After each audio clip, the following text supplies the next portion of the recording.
Hello and most welcome to 1557 of the Heidegger series. I will continue with a most interesting article, the supplement of the other of death, of life, and it's the fourth session, the logic of the supplement.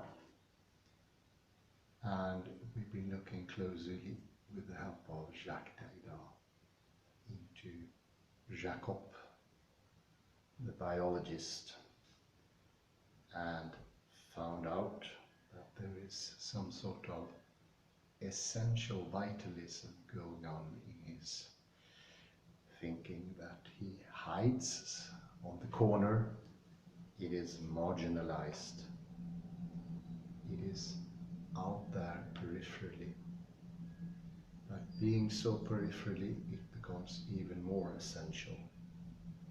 It becomes more of a thing. And I will reread the last bit here because it's very telling. This is from the very last sentence of page 87 in the English edition. From this point of view, it is not just difficult to claim that for Jacob there's no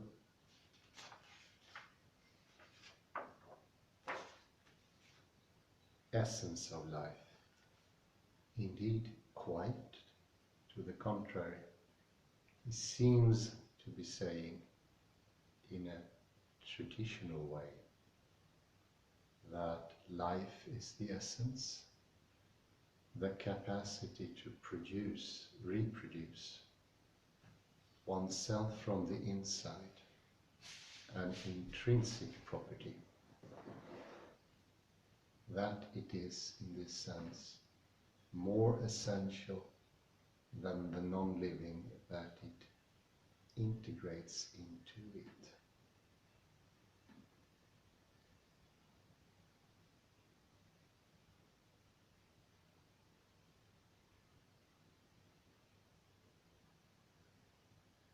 Into its being living.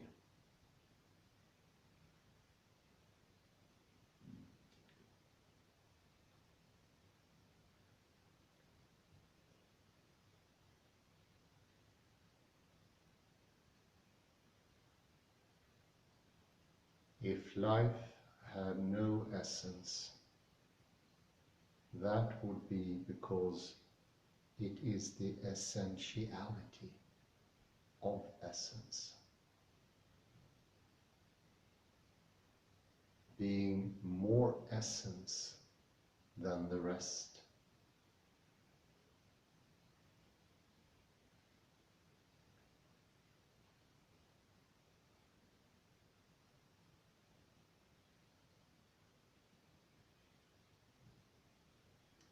And this more brings in, as we saw earlier, the value of the maximal.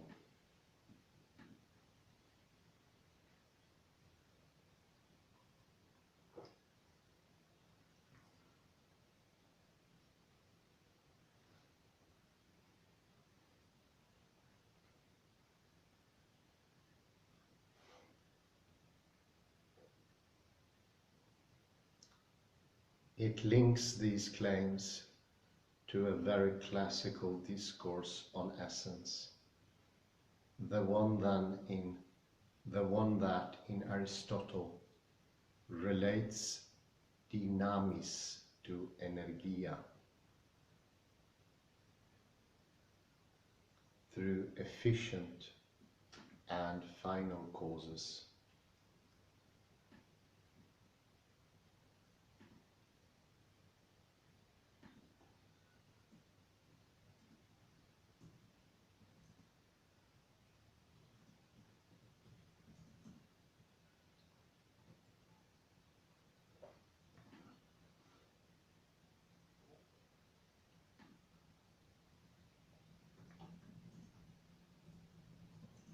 Or that of Spinoza's Conatus, or Leibniz's appetitus.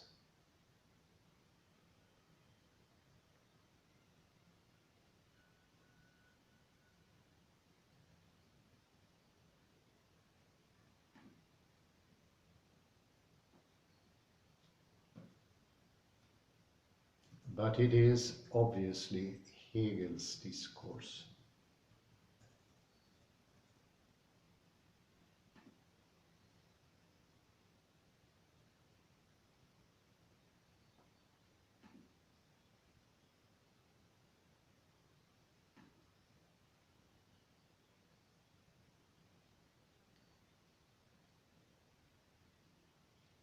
Insofar as it develops the whole logic of essence based on the value of life,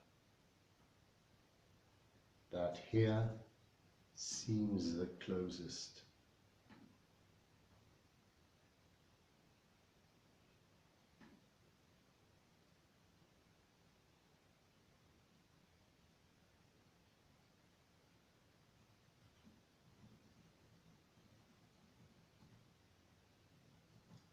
And especially it is the economic dimension of this energetics.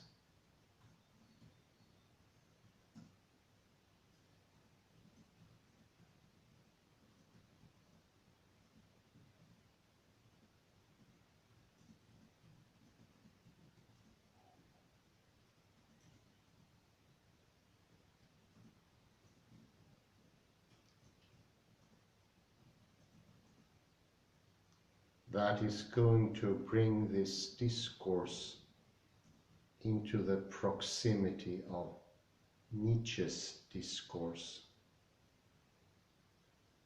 insofar as it associates reproduction with selection.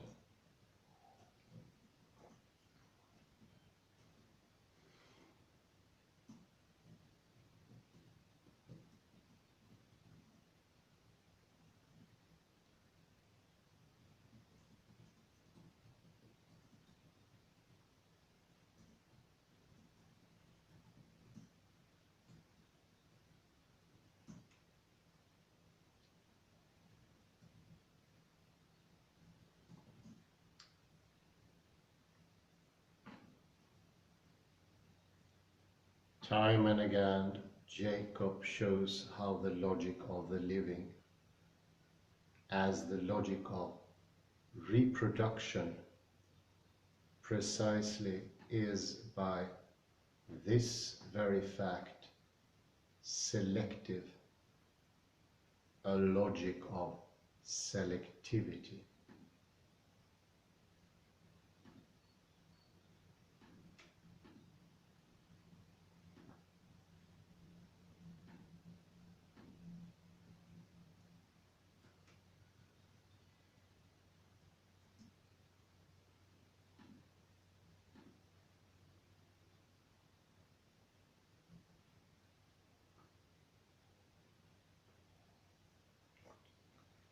Jacob writes,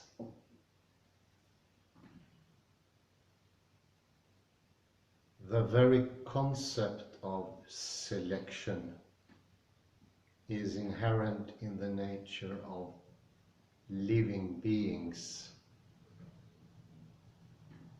in the fact that they exist only to the extent they reproduce themselves.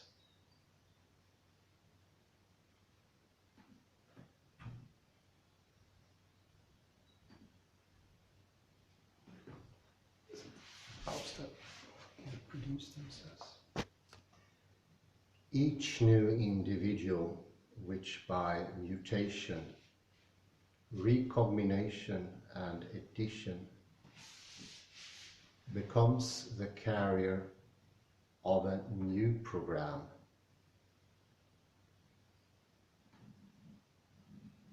is immediately put to the test of reproduction.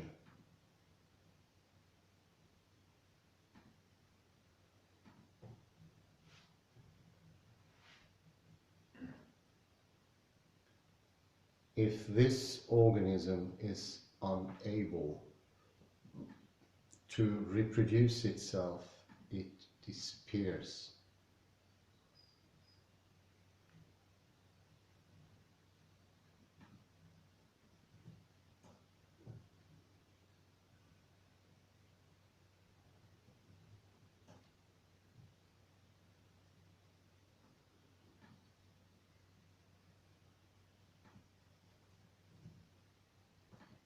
If it is able to reproduce itself better and faster than its congeners, this advantage, however minor, immediately favor its multiplication and hence the propagation of this particular program.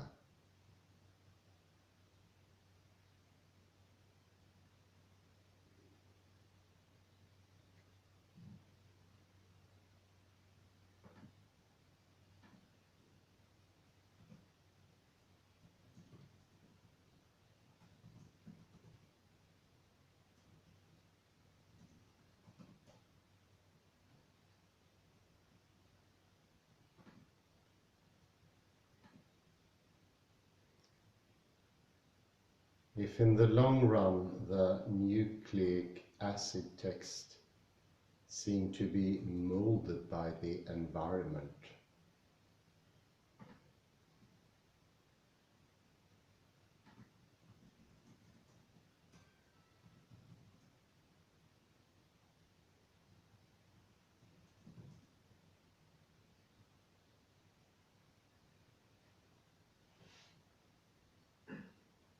if the lessons of past experience are eventually written into it,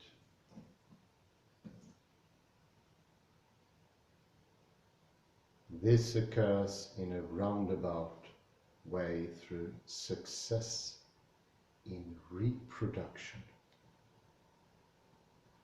So reproduction is the keeper of memory and history.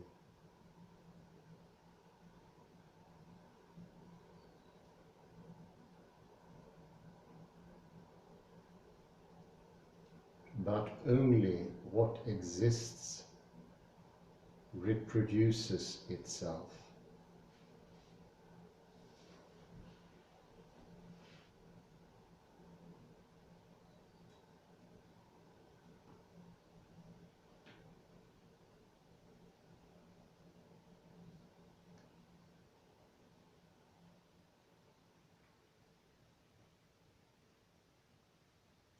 Selection operates not on possible living organisms, but existent ones. And he sort of reveals himself in the very last sentence. The living are absolutely different from the dead. There is a sharp line there. That is the essence of the essence.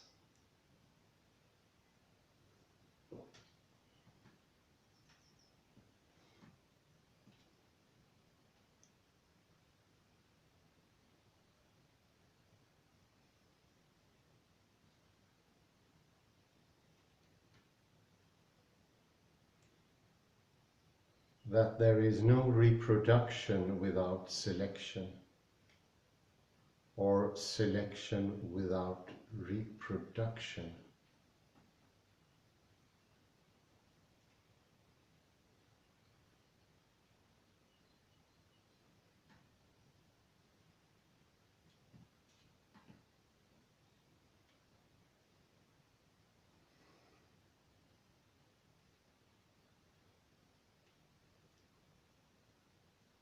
Does not mean that these two forces cooperate peacefully.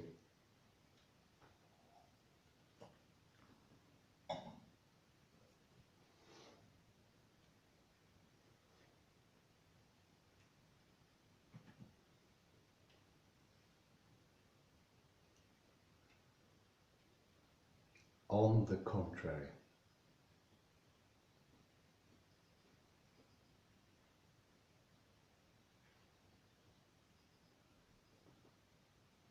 the relation can only be one of tension and contradiction, with effects of compromise.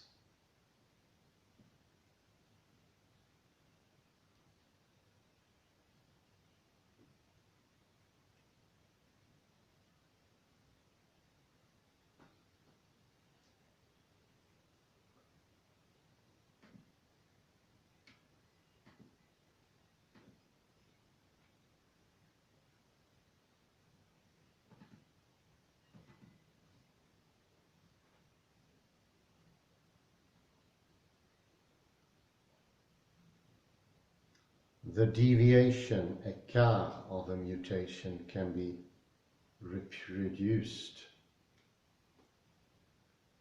and so not remain unique and thus ephemeral.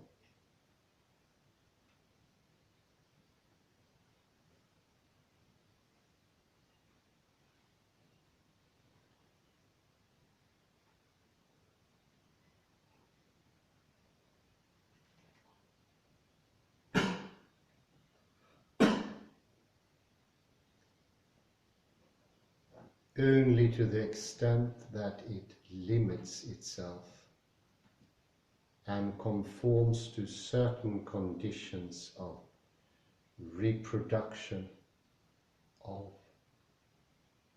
reproducibility.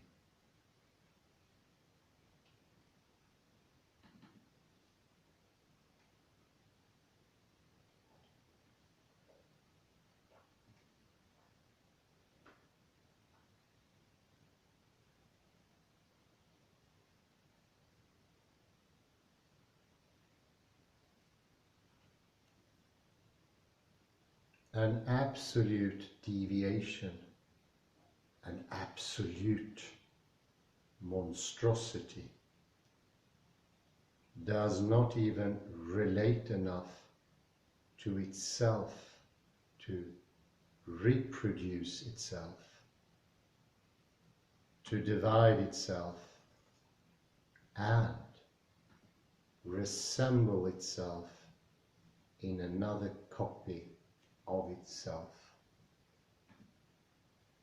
And here brings to mind copying, repetition versus iteration.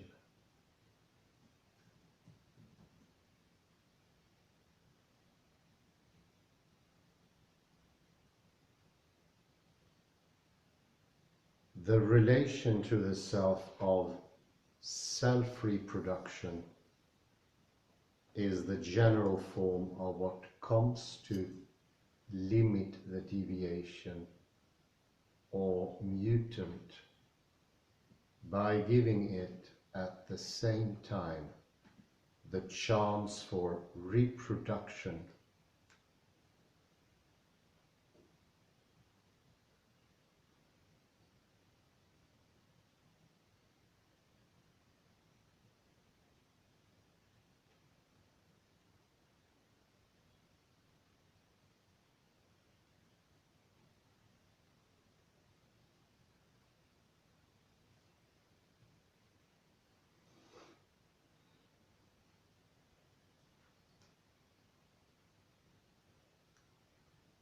whence a strategy and endless compromises in the logic of the living, in its tendency to integrate the novelty of the programs.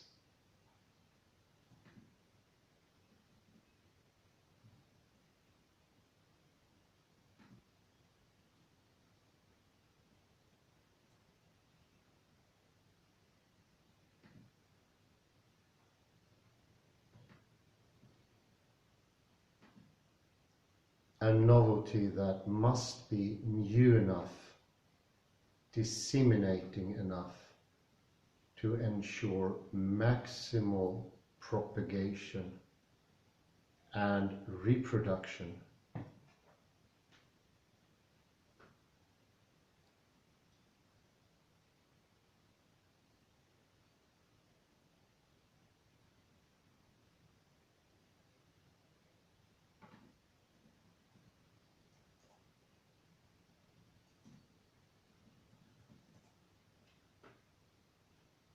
but close enough to itself and repetitive enough to ensure that the dissemination is not a pure dissemination. That is a loss without return in the unique.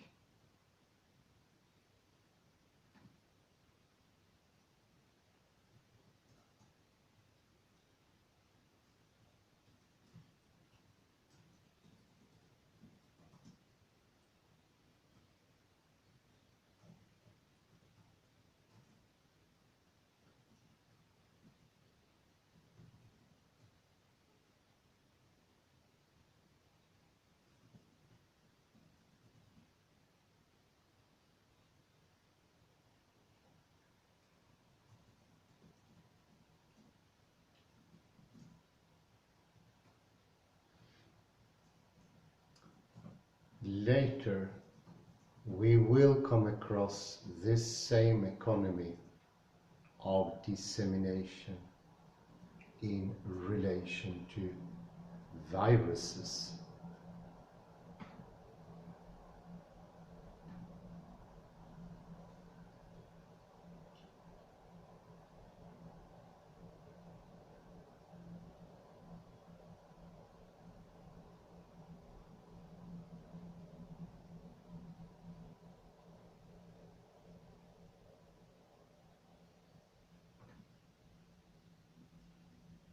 For the moment, I am attempting to clarify the relationship of the geneticists or modern biologists, scientists' discourse to the philosophical tradition.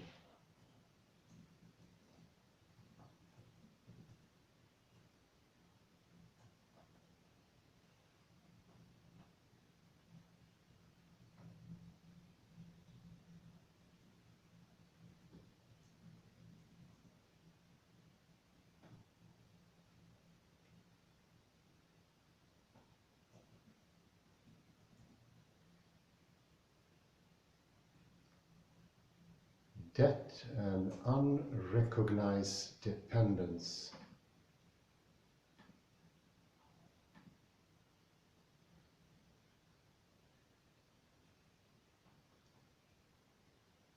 Denegation, simplification, caricature, submission to the constraints of a code, of a program, precisely of calculating machinery from which he believes himself to be free, even while he is reproducing its functioning, etc.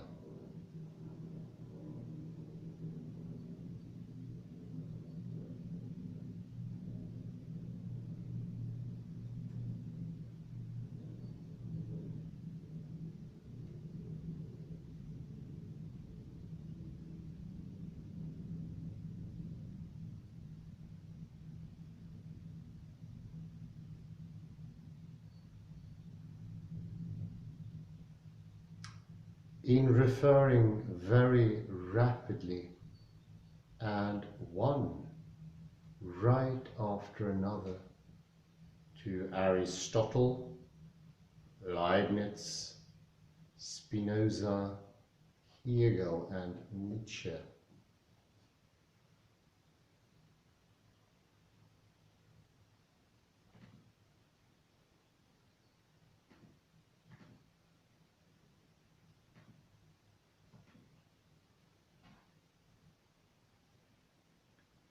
It was not my intention to conflate all these systems and make of them some confused amalgam.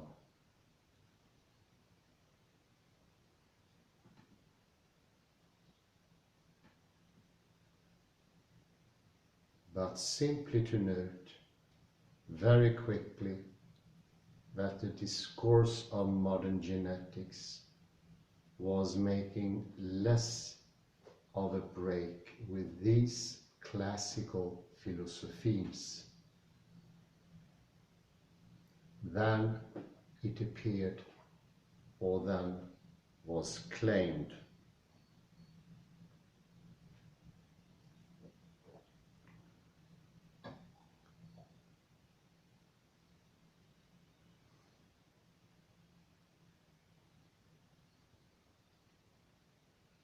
Very much so. It reminds me of a story of an Arabic wise man who was said to be able to answer all questions. His name was Hodja. And one day in the city square, someone asked him, "Has there ever been a question you were unable to answer, wise Hodja?"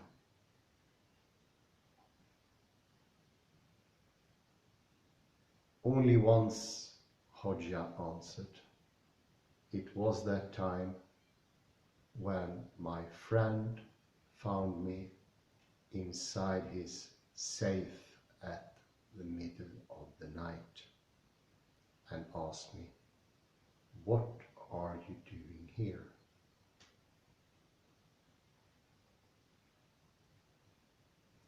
Here we have a similar situation. The biologist is found inside the safe, stirred by ancient traditions to every detail.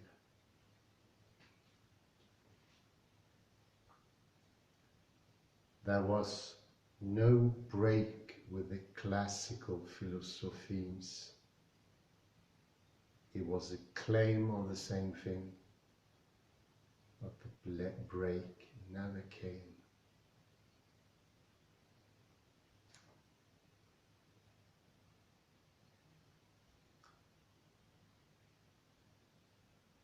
And that not confronting them head on was not only not justified, but actually risked making one blind to the repetition of a very powerful code.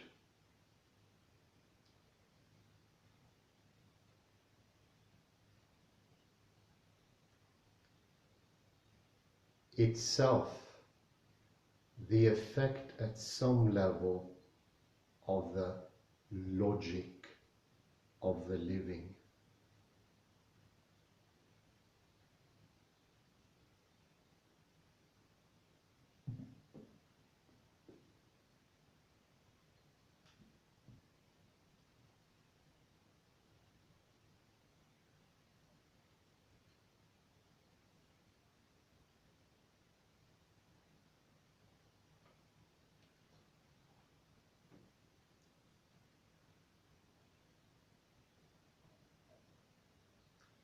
Another example we could have taken, besides that of essence, is the example of truth.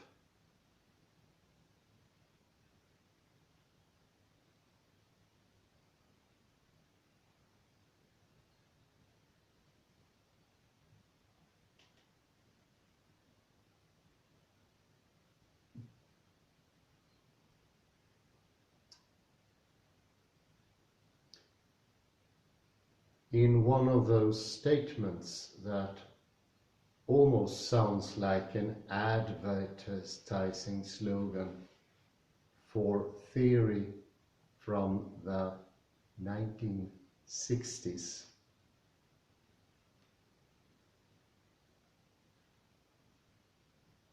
I will read the parenthesis.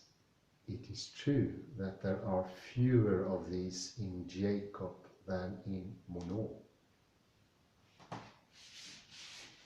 this latter being at once less discreet and less advanced from this point of view.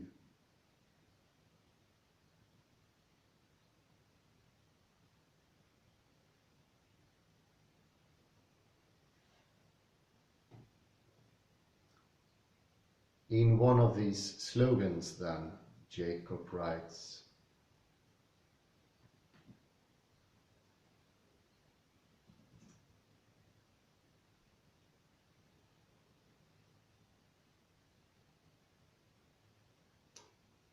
still under the rubric of the program,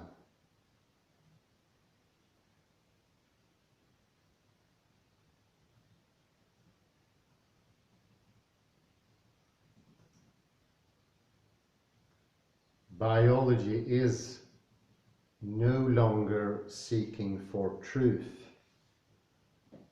It is building its own truth.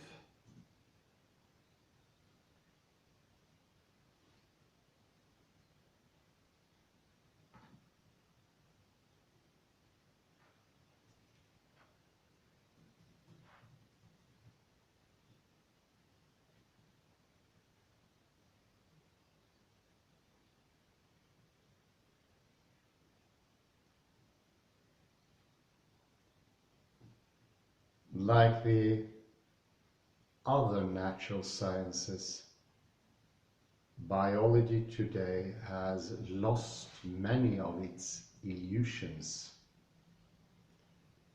It is no longer seeking for truth. It is building its own truth. End of quote.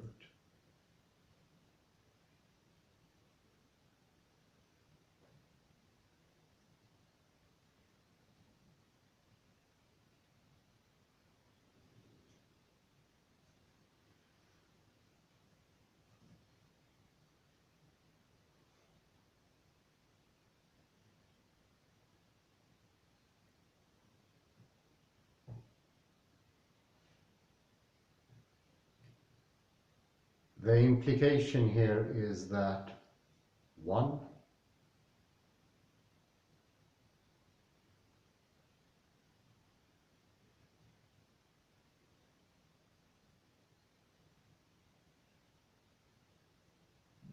inasmuch as truth is no longer being sought, this value has been discarded and suspicion cast upon all those who once believed that truth was this exalted thing after which one ran, or before which one bowed down.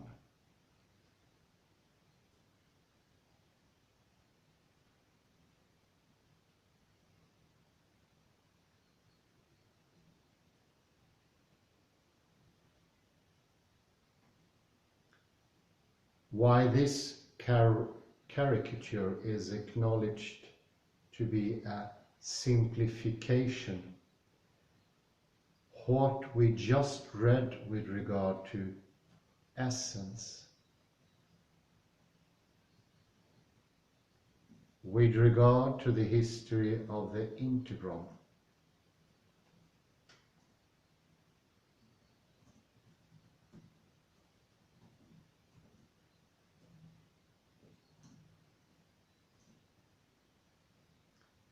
and so on, should be enough to convince us that biology still seeks the truth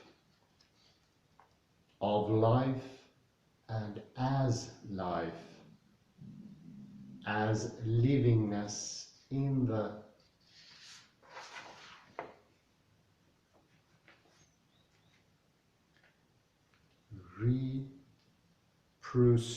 reproducibility of the self.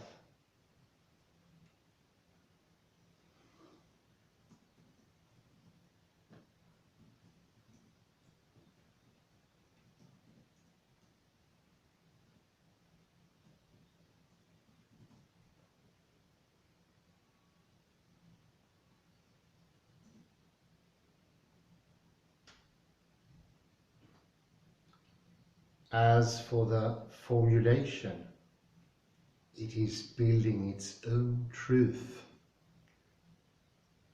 This implies, too,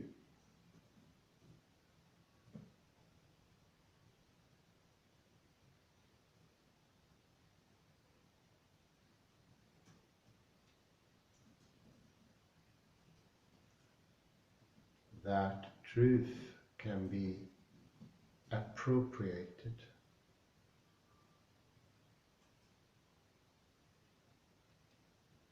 which is not new, and that it is specific in its model to each field.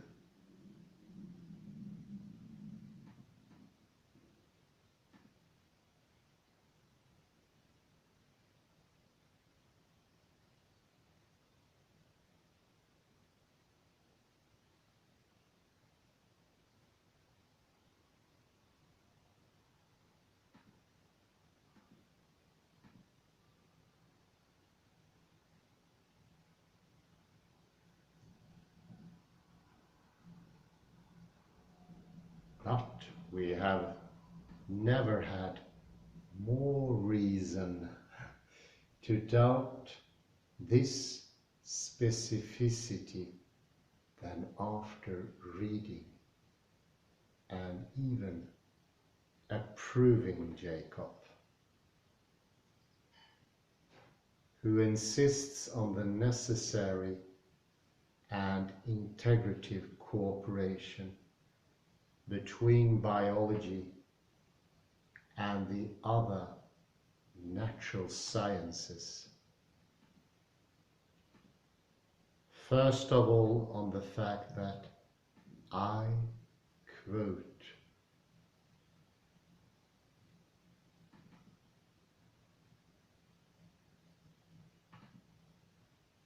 contrary to what is often imagined, biology is not a unified science.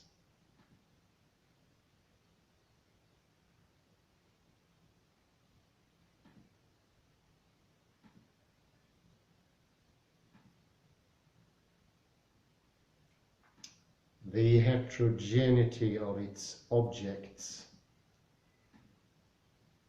the variety of its techniques,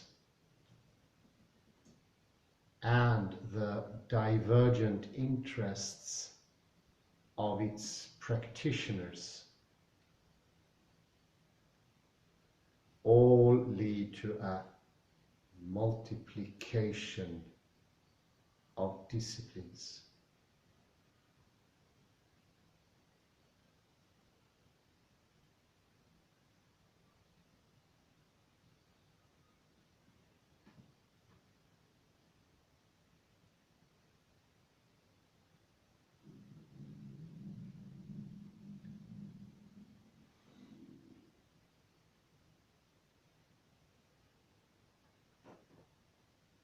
Of course,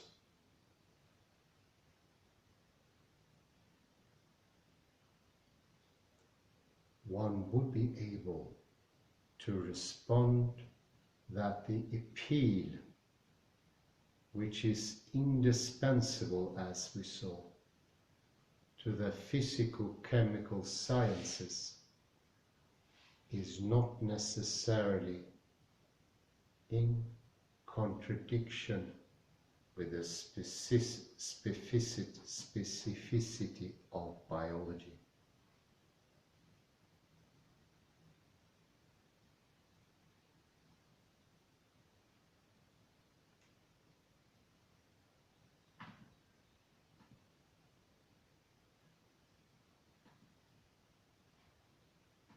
As Jacob recalls in this regard,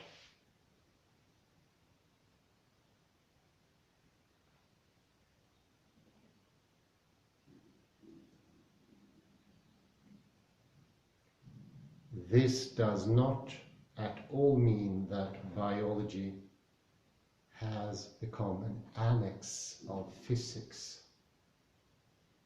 that it represents, as it were, a junior branch concerned with complex systems.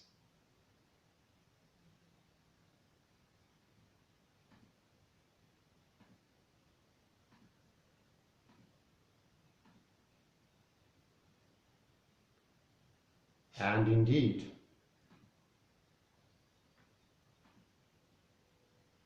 the value of complexity is not the only thing that distinguishes biology from physics.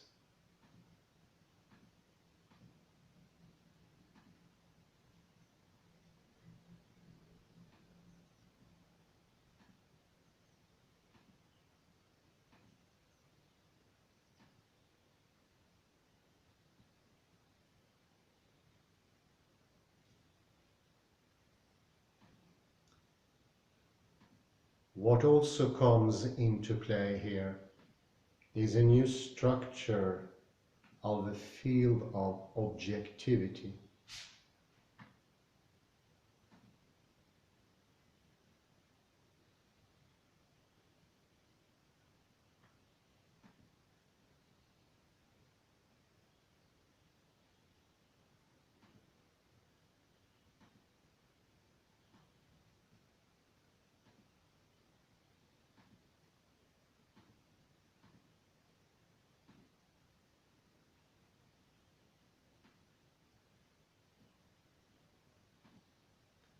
But secondly, if in what Jacob still calls the natural sciences,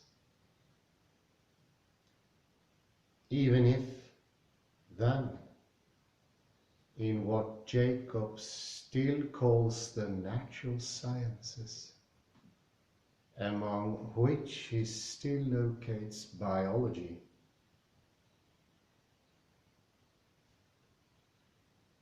this latter had a specificity and its truth.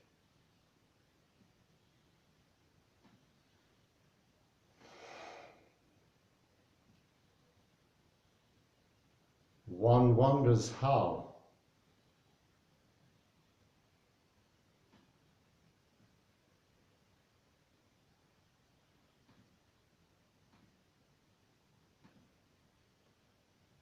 Once one has recognized the text,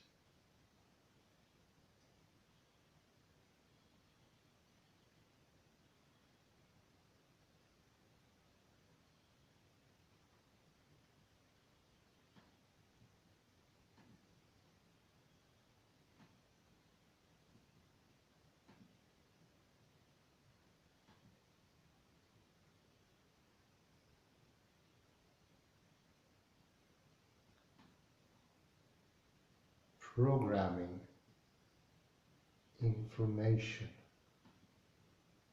the factory, and so on, as concrete models of the logic of the living.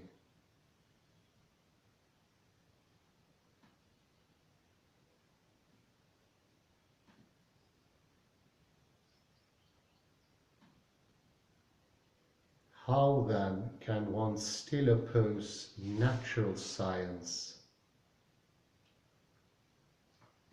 the science of nature, to what?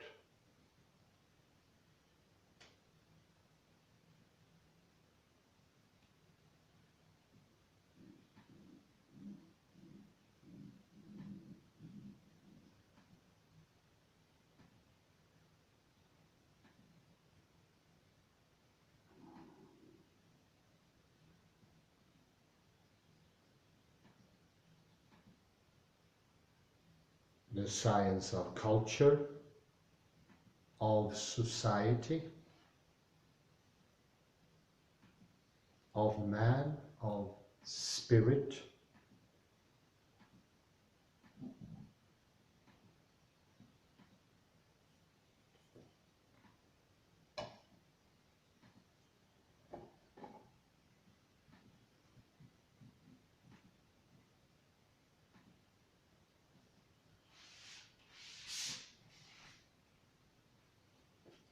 if there is some kind of homogeneity,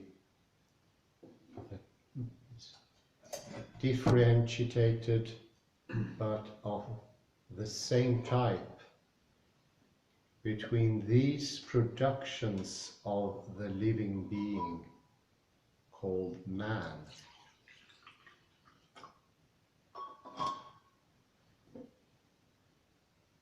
Texts in the narrow sense, computers, programs, and so on.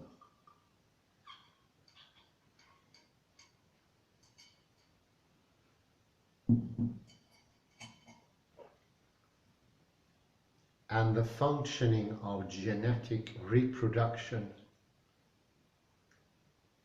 the opposition between sciences of nature and other sciences loses its persistence and its rigor.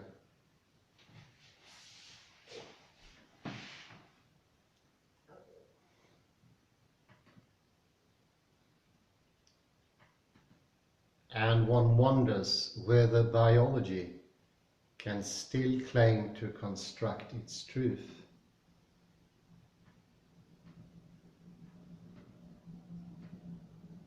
A truth of its specific field.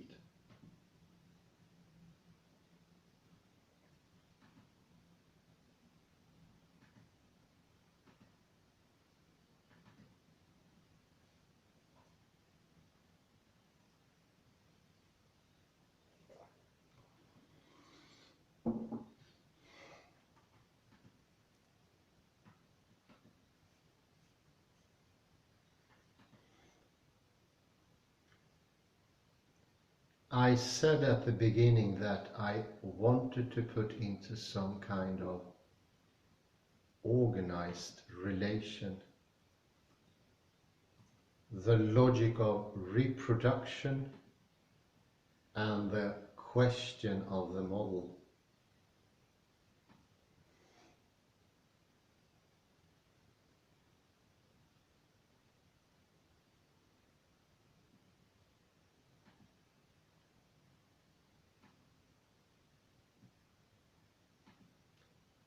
The textual model, which is not one model among others, and requires, it seems to me, rethinking the entire logic of models.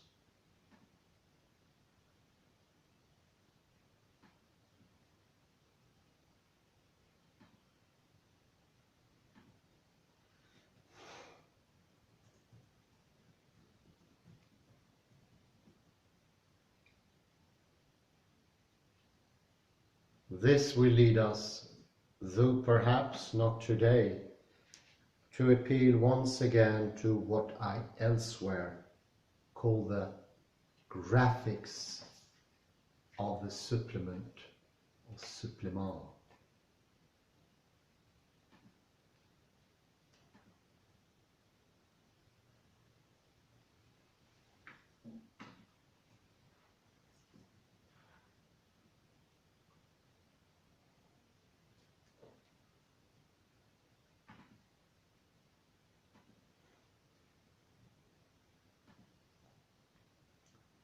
Supplement, the word supplement, is not something I am imposing on Jacob.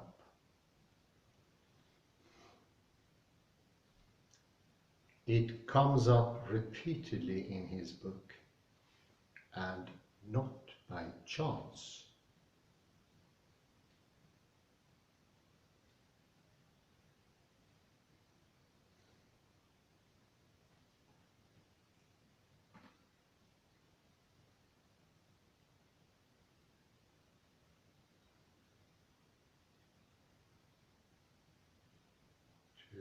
To define the acquisition in the course of reproduction of new genetic programs or new programming powers, and among these, and this is not by chance either,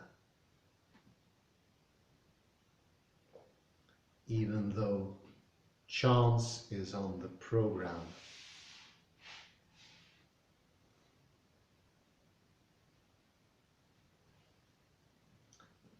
Are sexuality and death.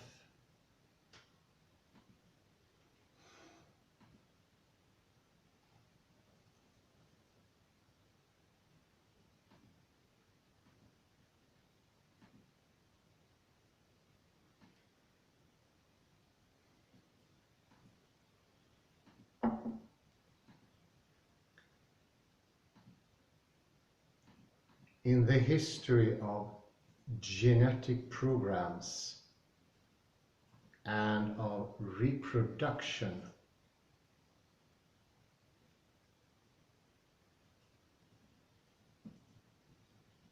sexuality and death have supervened.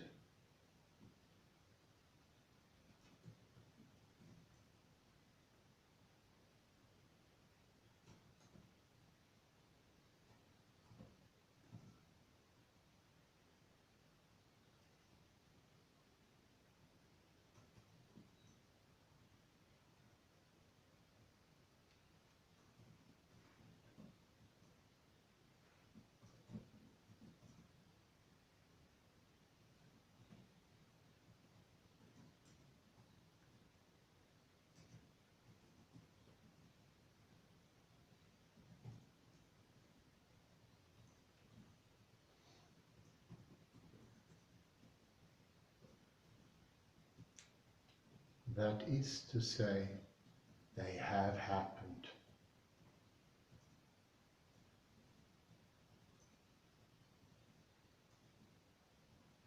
They have come to be added on unforeseeably contrary to what we would tend to spontaneously believe.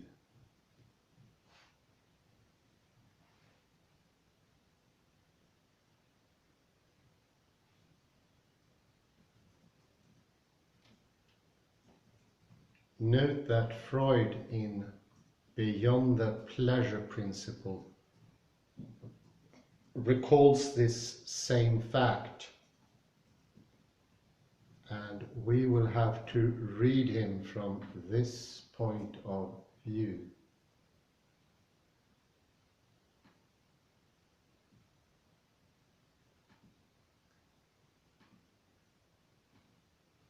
In other words, we can think that the essence of the living, its reproducibility, its structure of self-reproduction, does not necessarily imply either sexuality or death.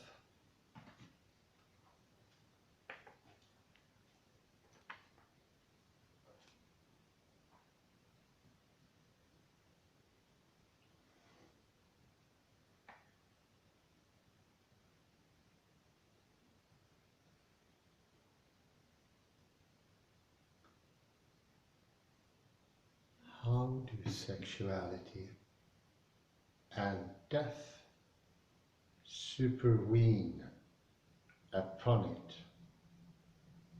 That is the question.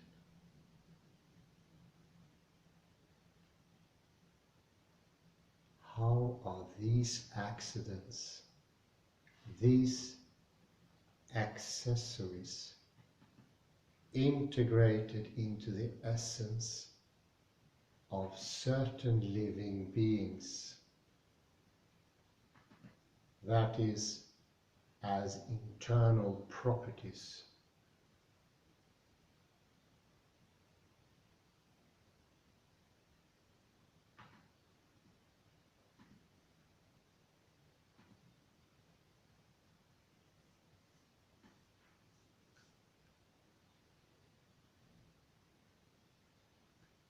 how do these supplements become essential functions?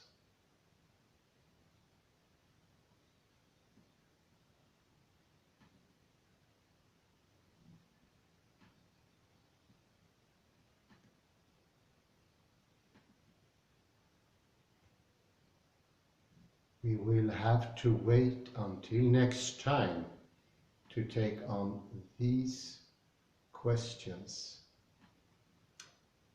Today, in order to conclude, I simply want to note, by way of anticipation, two things.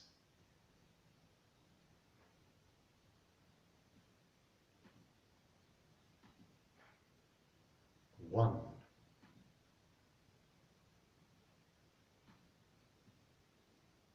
Jacob does indeed identify sexuality and death as supplements or supplements.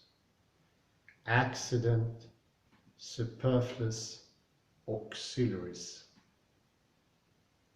He writes, for example, quote,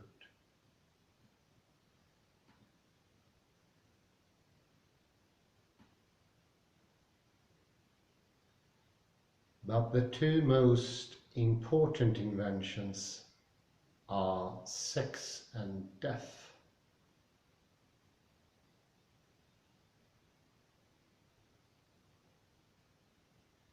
Sexuality seems to have supervened early on in evolution.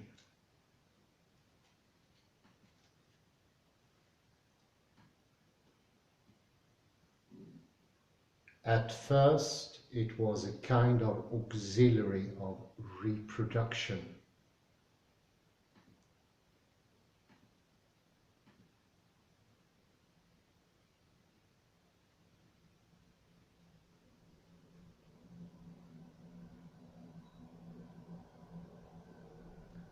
A superfluous gadget, so to speak. Nothing obliges a bacterium to make use of sexuality in order to multiply.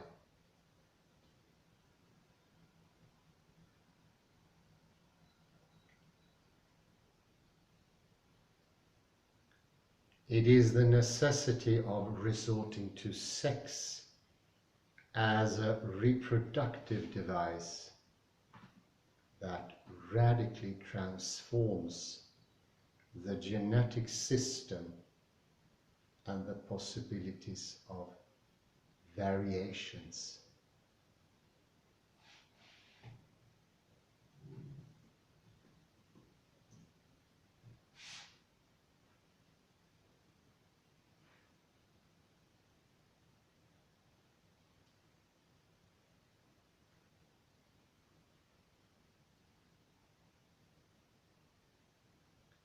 As soon as sexuality becomes obligatory, each genetic program is no longer formed by exactly copying a single program, but by resorting to two different programs. Once more, we have programs turning up here. And Jacob solemnly and carefully introduces the almost uninteresting extra thing of sexuality. Like a guest that just turns up at your doorstep, not of importance. This is how the host Jacob presents sexuality. The true supplement.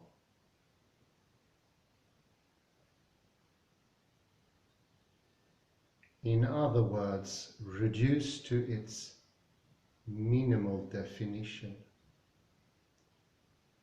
what is here being called sexuality is not a passage from the one to the two.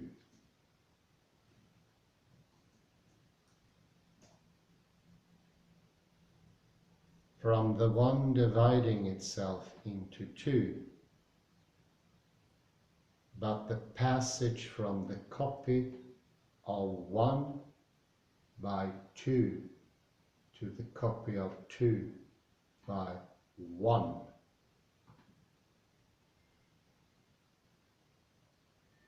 You'll see later on the role played by this notion of copy at the juncture of text and life.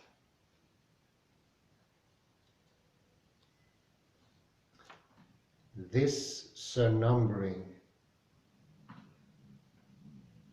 this supernumeration has an essential relation to the sexualization of self-reproduction.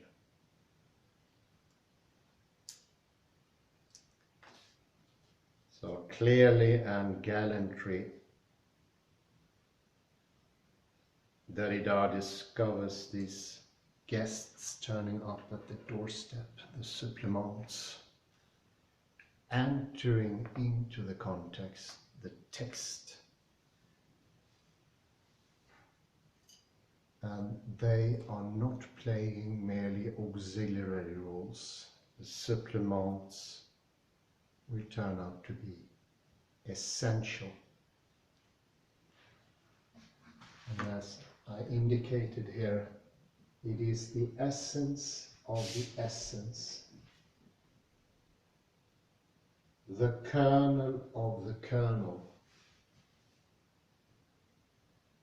or the now of the now. So you see here the philosophemes are still playing a significant role, actually by trying to evict them.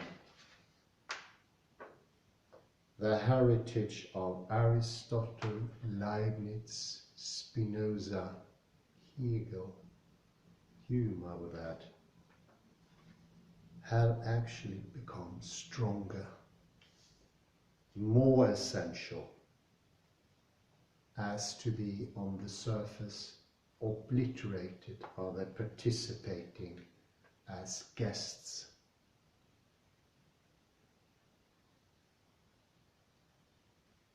Truth is also taking that stand. Jacob goes around saying truth is not of importance, thereby he's making it even more of a thing.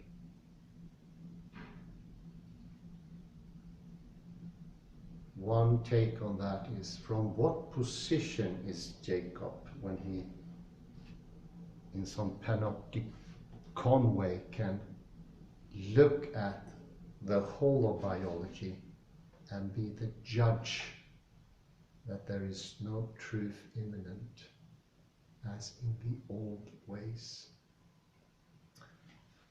Kalle, if you could put a pause there, I would do something on the way.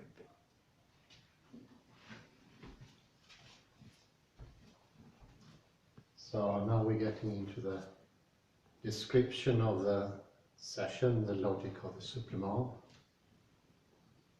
And there are some things that are good to have as a takeaway, as a general tendency that's helpful in understanding the project of Derrida. And he sees that the idea of ridding oneself of the heritage of Aristotle, Leibniz and Spinoza, etc., is what signifies the logocentric move, or the metaphysics of presence. And the ongoing fight against subjectivity of the observer. I wasn't familiar with Jacob before Cadeso admired me suggesting the text here. But he writes about Monod that he's less discreet and less advanced from this point of view when it comes to his advertising and propagating, which I think actually makes Jacob a better object of deconstruction, not as an easy target as Monod.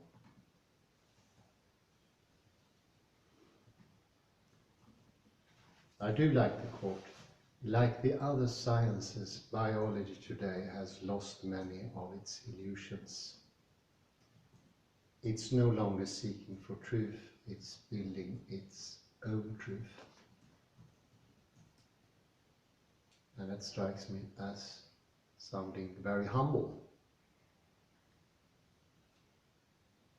But is it really humble? From what standpoint has Jacob the ability to see this observation? High above, and this is the observer that we forget. In each text there is an observer, and even Jacob cannot erase himself. And the implication here is that, one, inasmuch as truth is no longer being sought, this value has been discarded and suspicion cast upon all those who once believed that truth was this exalted thing, after which one ran, or before which one bowed down. Yes, this is exactly what Jacob is implying. But do not forget, he has a position as well. So getting rid of truth is actually a higher truth, and even higher than the previous one. This is the meaning of essence, of the essentiality of the essence.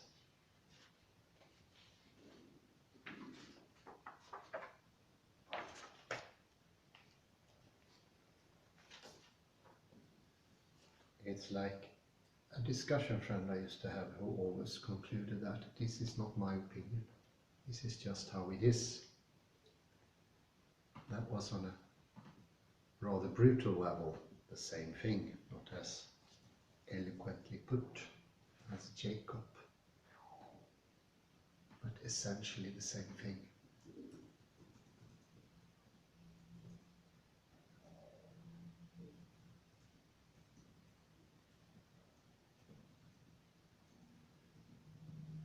So to say there are no truths, or truths is being disseminated, is actually a new truth, and it has a higher magnitude, it's bigger. So he's not making poetry when he repeats the essence of essence.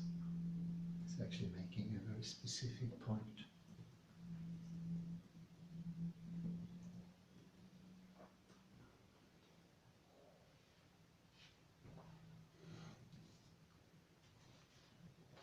And here we also have the supplement sneaking in.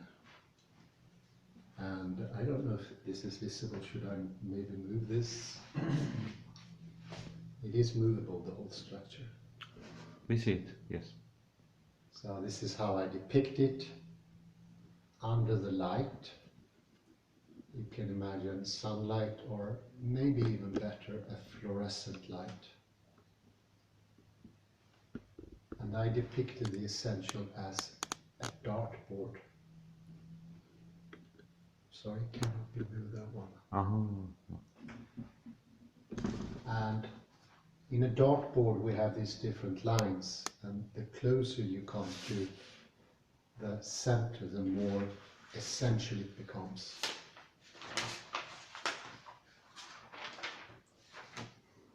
And in the very middle you have a bullseye, This is where you aim. This is the maximum points. So under the sun, and the eye is perceiving the essential or taking it in. And seeing can be used there.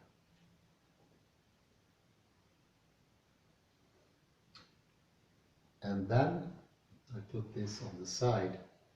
A much smaller thing comes knocking on the door. That is the inessential. And it is presented by Jacob as being of no importance, at least at the start. As he says, bacterium can reproduce without sex. They just divide themselves. So you see how unnecessary sex is. It's of no importance whatsoever. And then it comes knocking on the door. It is importantly standing next to what is essential, the reproduction of life or life itself.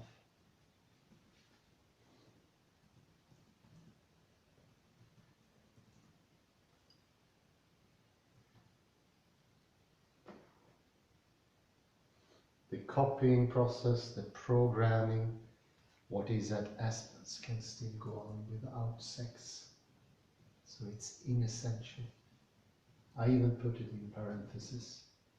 And it's important that it is not directly in the light. But it is in the text. Jacob has written it. And therefore it takes a role in the text. It doesn't matter how insignificant Jacob tries to make it.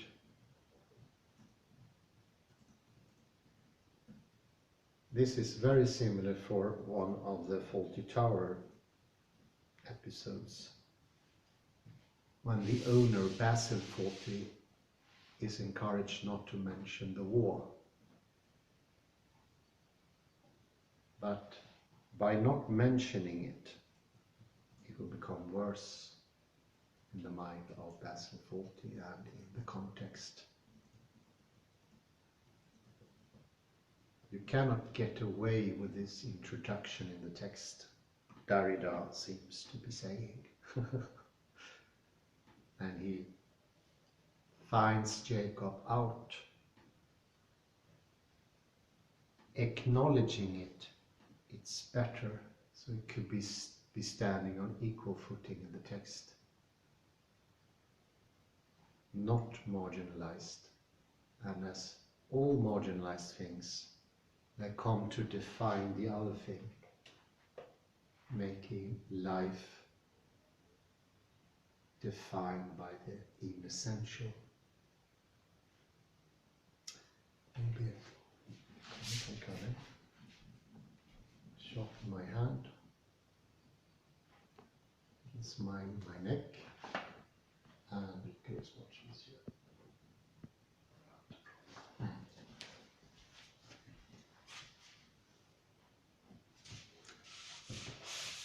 Let me return to page 91.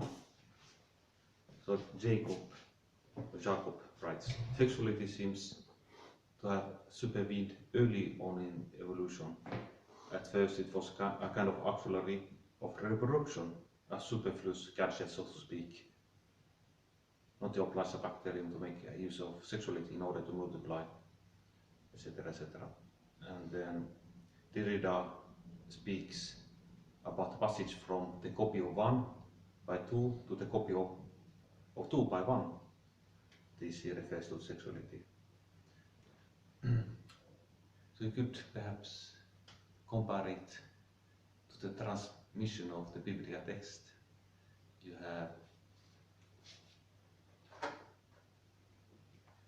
the original text here. And then let's say you have here. Scribes. These are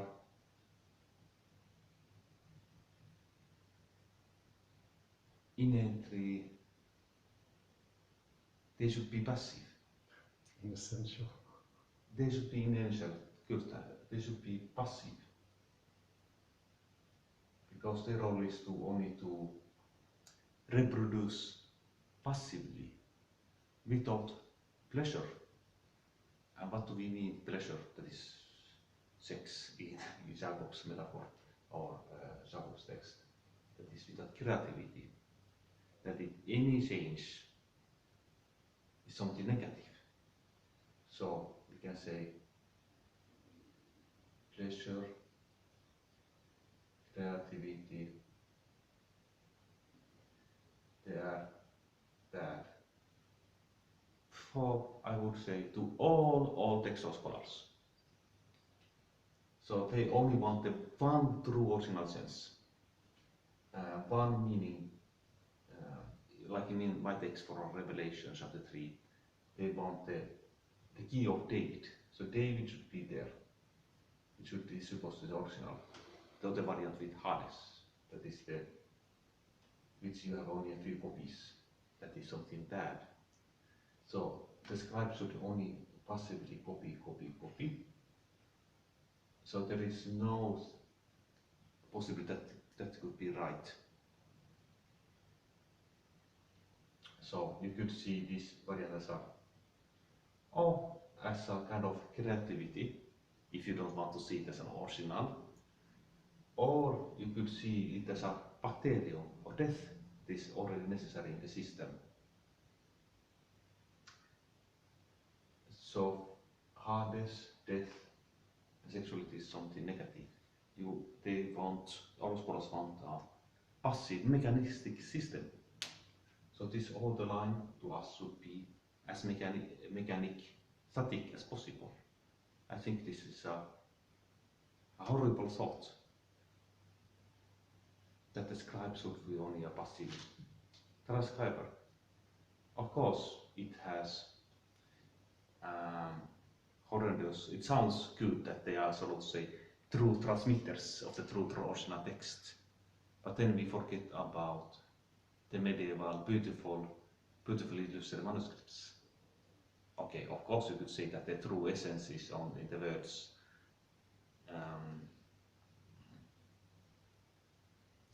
But then everything comes only a passive transmission. It's that life that goes against the principle of nature, or infinite variation that we perhaps will take up next week. You need variation in the very system. So back to you, Hans.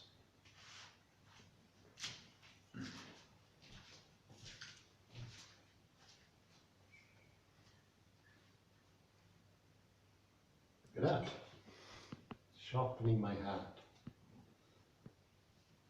Yes, I do think you can make a comparison of original text and scribes. Very good. They should not take any pleasure, and pleasure could be creativity, as you say, fantasy. Maybe it could be called decorum. To my mind come directly the beautiful book of Kells, one of the most beautifully decorated, ornamented Bibles. And I can get into the feeling that some scholars, or as you said, all, would feel that the book of Kells was unnecessary. It was a decorum of the essentiality of the essentiality. The question is, who is in power of saying these things? By what authority? It's like they're trying to eradicate themselves when they say there should be no subjective involvement in the text. But someone said that, or thought that, and that's also an observer. And it makes it even more essential of the essential.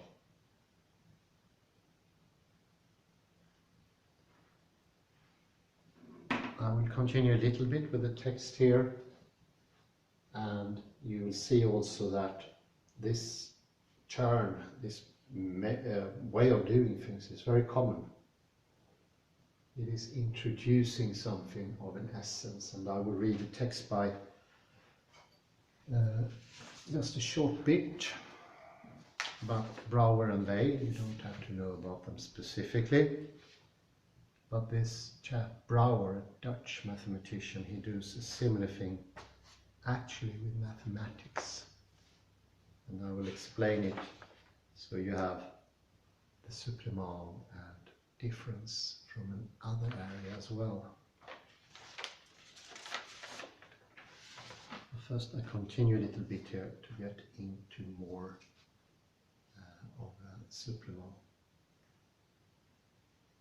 So we just this surnumbering, this supernumeration has an essential relation to the sexualization of self-reproduction. And it was with regard to just this that Jacob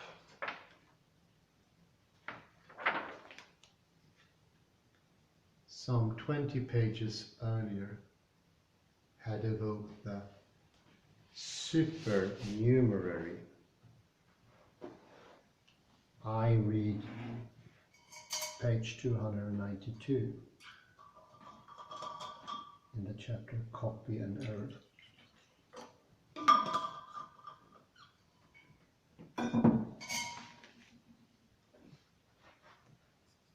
Recombination only reassorts the genetic programs in populations.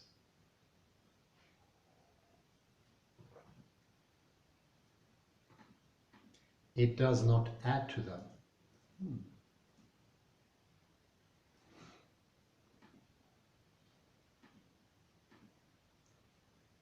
Certain genetic elements are, however, transmitted from cell to cell and simply added to the genetic material already present.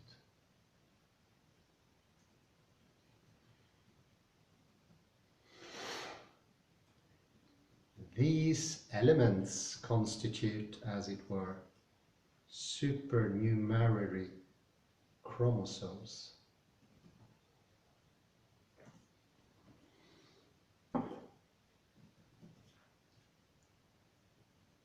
The instructions they contain are indispensable neither for growth nor for reproduction.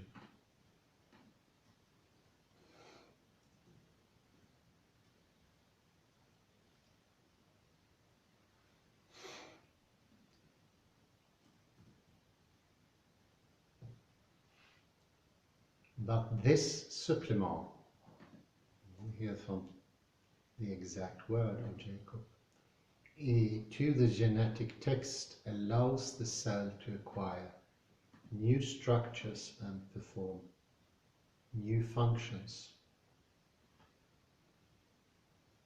It is an element of this type that determines sexual differentiation.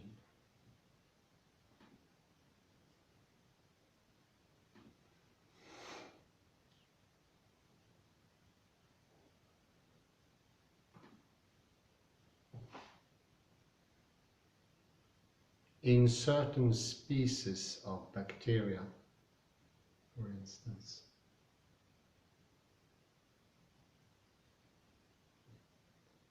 furthermore, as it is not indispensable, the nucleic acid sequence contained in such a supernumerary elements is not subject to the constraints of stability.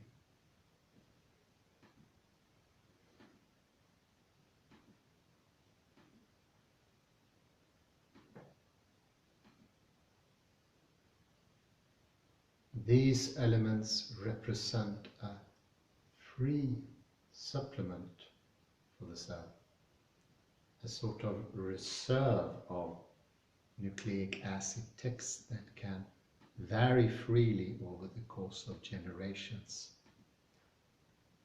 And of course, here we have the epigenetic material,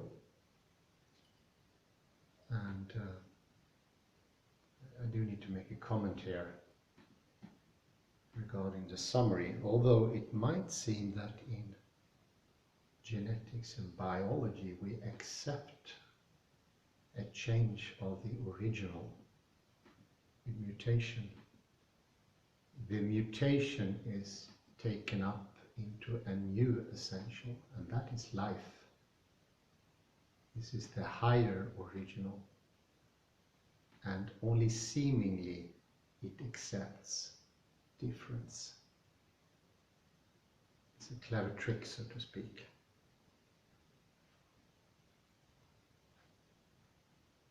For to make an even more essential, which is life.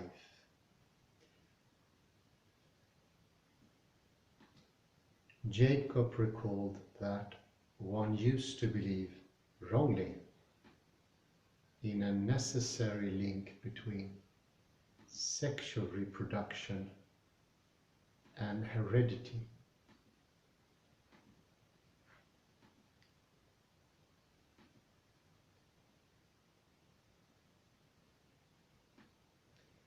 Bacteria, for example, have been reproducing themselves without any sexual relation by means of simple self-division and with great speed for 2 billion years, identical to themselves.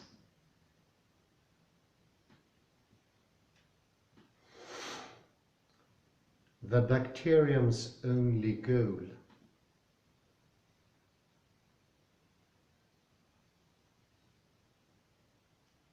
its only plan or project, says Jacob, is to produce 2 bacteria.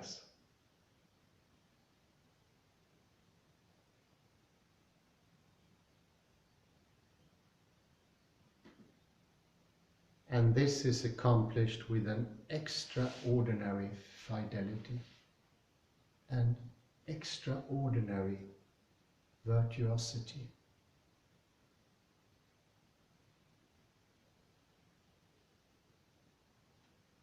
But the process is not infallible. There are errors that can always be interpreted as errors of transcription or translation.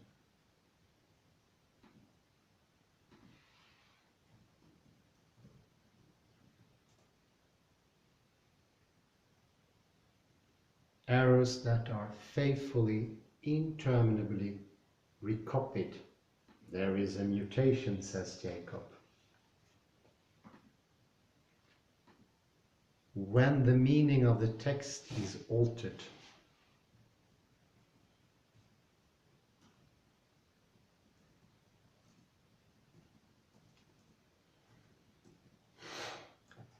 when a modification occurs in the nucleic acid sequence,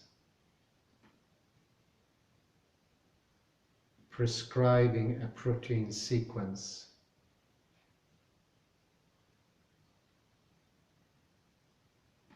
and therefore a structure fulfilling a function.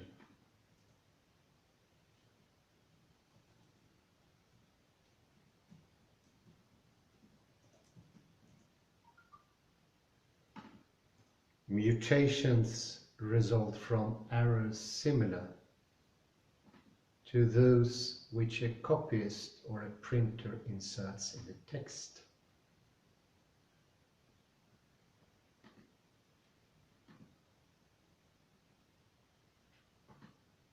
Like a text. This is important. He writes actually like a text.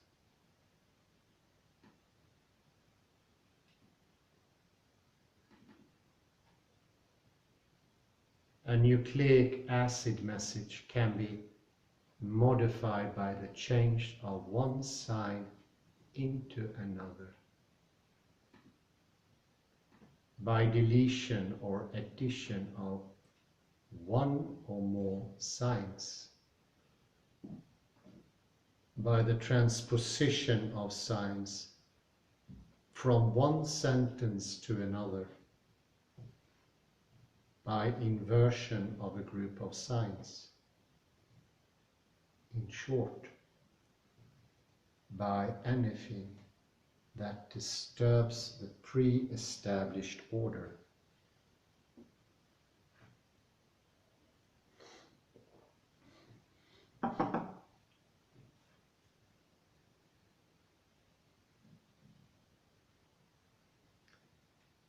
These mutations, which are most often qualitative, transform the order of the genetic text, but they do not add to it. They reorder it without enriching it.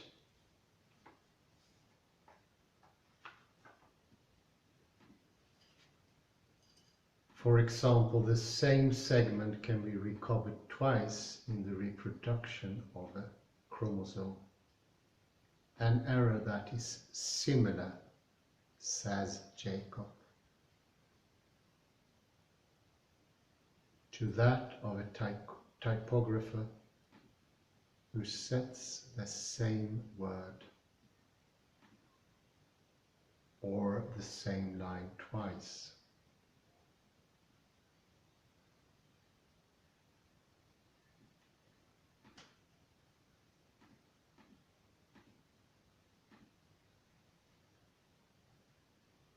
But there is something else.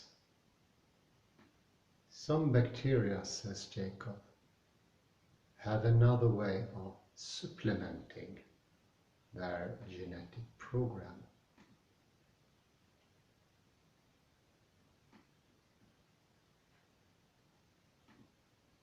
Indeed, since they are protected by a wall and do not communicate with each other, they are able to bring about transfers of genetic material either through the intermediary of viruses or through processes analogous to those involved in sexuality in so-called higher organizations.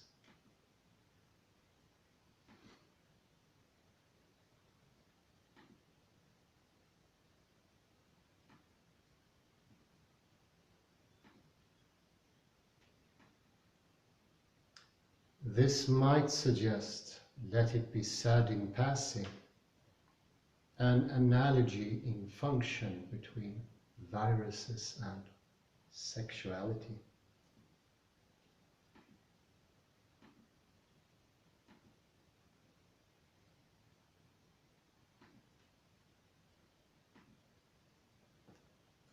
What is analogous to the sexual operation in this case, though Jacob does not describe this in great detail, is, for example, the fact that the segment of chromosome coming from a second individual can be substituted for a homologous segment in the first individual.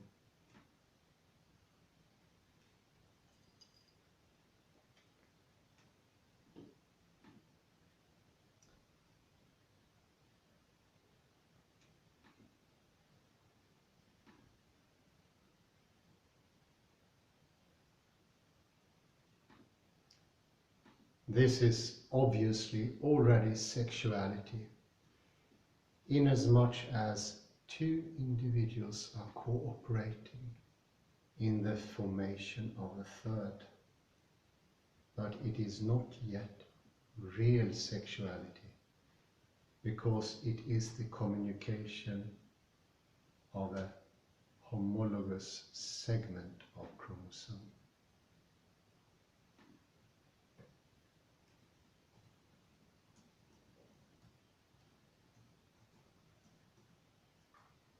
But this already casts some doubt upon what is believed to be thought in a rigorous fashion as sexuality or asexuality. So we once more have found this in betweenness, this weird creature which is in between, a bit like the pharmakon, the non-concept.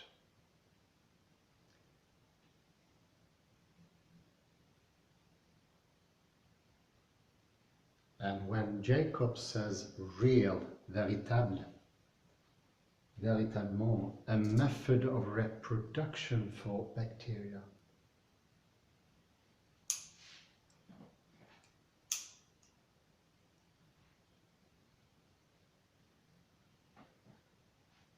véritable, and this is in the case, every time one says real, one can assume that the rigor of the definition and of the criterion is lacking. Jacob writes, for example, through recombination,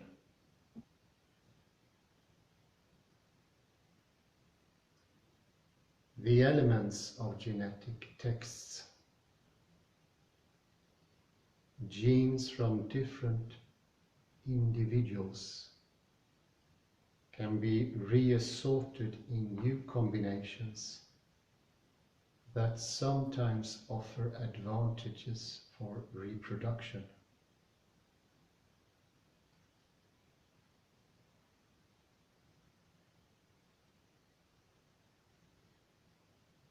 Even though sexuality is not really véritablement a method of reproduction for bacteria,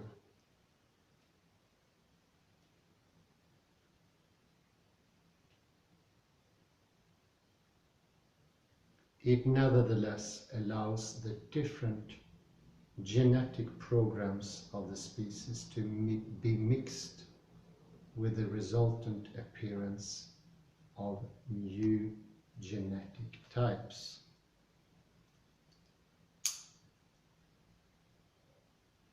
So what is at hand is the progression and the replication.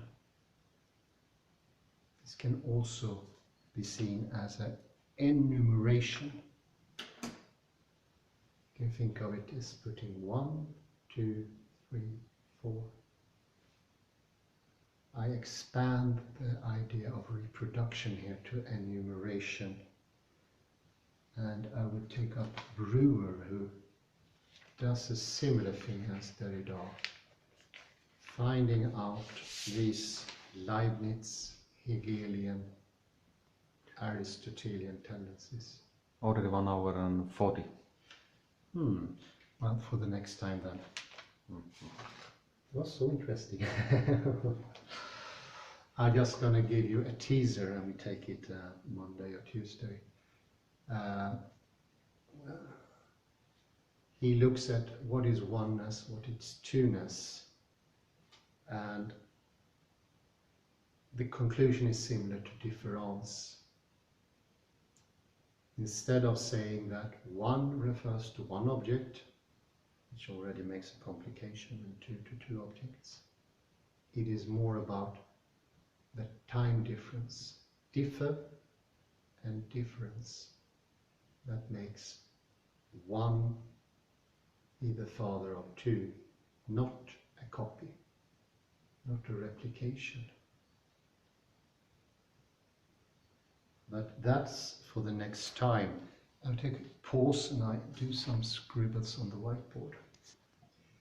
So this in between us that Derrida is pointing out, between asexual reproduction, which is okay, and sexual reproduction, which is also okay, we find this horrible in between. A sort of paragon, or possibly a scapegoat, an animal, beastly kind. And it's often instigated by something that Derrida compares himself to, a virus that enters into the bacteria and changing or supplementing their genetic program.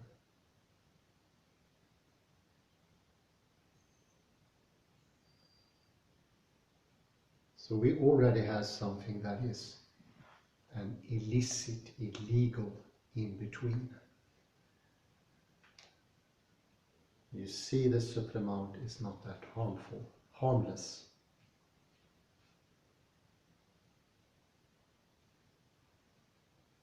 So we get generations that are different.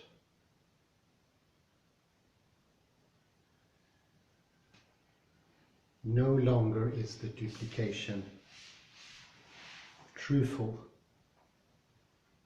You can compare the virus with the scribe, as Kalle mentioned in the summary here, and they do take part in a creative fashion. But it's not real sexuality, Jacob would have it. Even though sexuality is not really a method of reproduction for the bacteria. He needs to get rid of this in betweenness.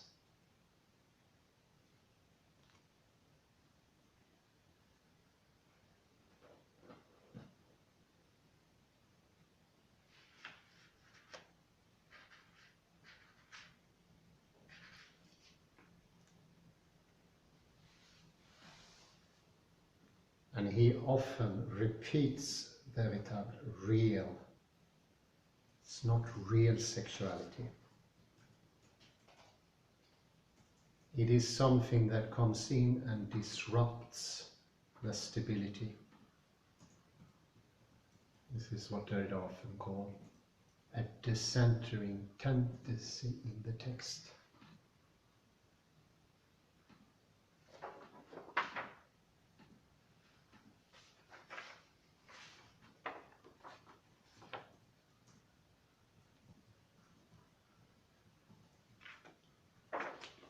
And on page 92 in the English edition, mutation results from errors similar, listen now carefully, to those which a copyist or a printer inserts into a text.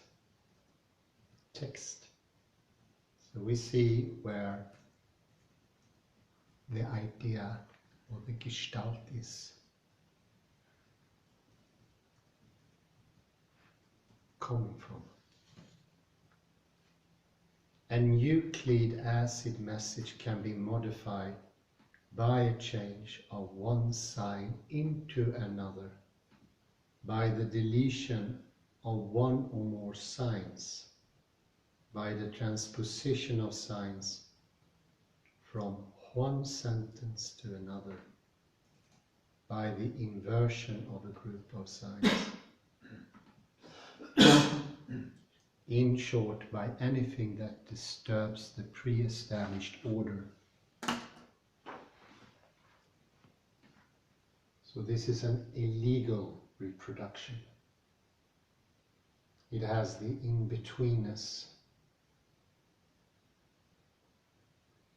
My suggestion here is, why not see that the father and the son, the first generation and the second generation, are indeed different.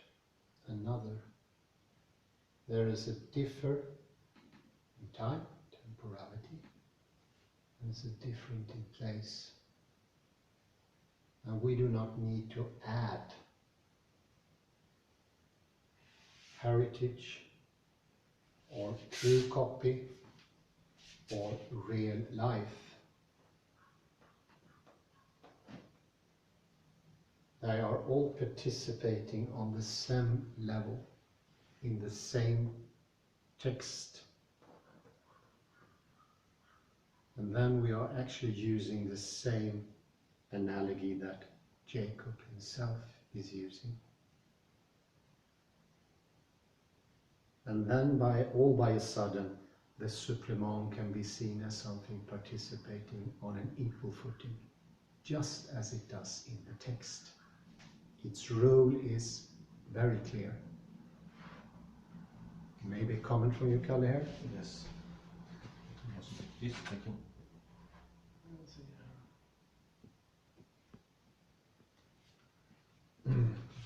For me, the key phrase was on page 92, the last two lines. These mutations, which are most often qualitative, transform the order of the genetic text, but they do not add to it. No. They reorder it without enriching it. So Derrida is here ironic, in the sense that he is only reproducing what Jacob says, if I understand Derrida correctly, of course. So this you can also apply to biblical manuscripts, that these mutations, so to say, the variants or the changes in the text, transform the order of the genetics, but they do not add to it. They reorder it without enriching it. So all changes are negative for textual critics of today. But if they reason like this, they go against genetics, you could say it. It's a problematic. Why is changes in our genetics something negative? They enrich it. Mutations can enrich it.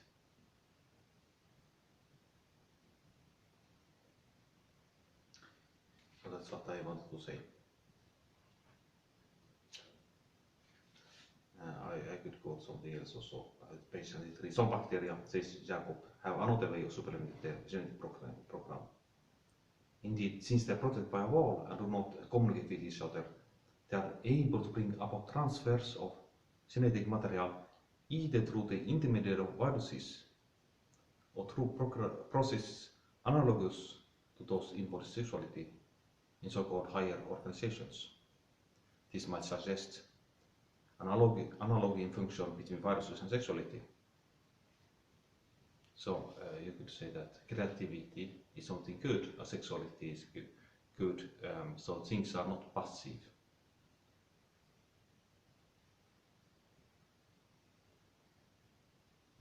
So although there is a wall, they can, so to say, produce themselves.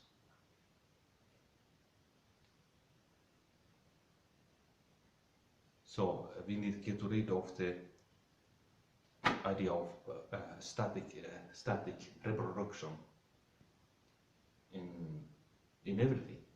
We need to praise creativity and pressure. I give it back to you, Hans.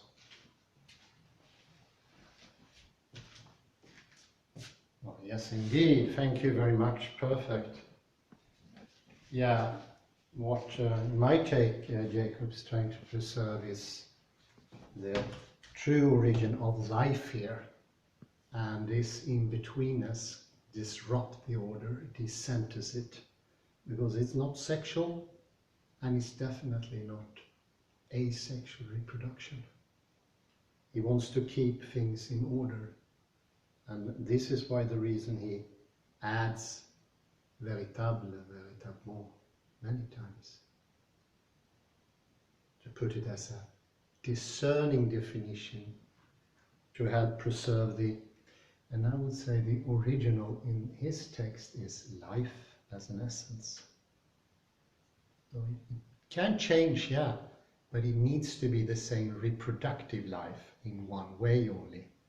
Therefore he doesn't seem to acknowledge the entering of the virus, this not asexual, not sexual. It comes in between and disrupts the order. And of course, this is what usually the detective Derrida finds in the text. Marginalized in-betweenness. which is neither nor, like the pharmacon, it's neither poison, neither medicine, and it's not in between either. It disrupts the order and makes the text move, which it should be alive, creative, as mentioned by Kalle here. Life is not static. Creativity, reproduction are on the equal footing. There is no above picture where Jacob and Monod is sitting on a throne, looking down on evolution, understanding it, and thereby giving definitions like veritable, real definitions of what is true sexuality and what is true asexuality. The solution is to see them all in the text as a creative movement in the text. And the difference is participating in making the stable thing as well. One thing doesn't exclude the other. They are mutually participatory. I say thank you very much. Thank you for your comments and thank you for listening. Until next, bye-bye. Thank you.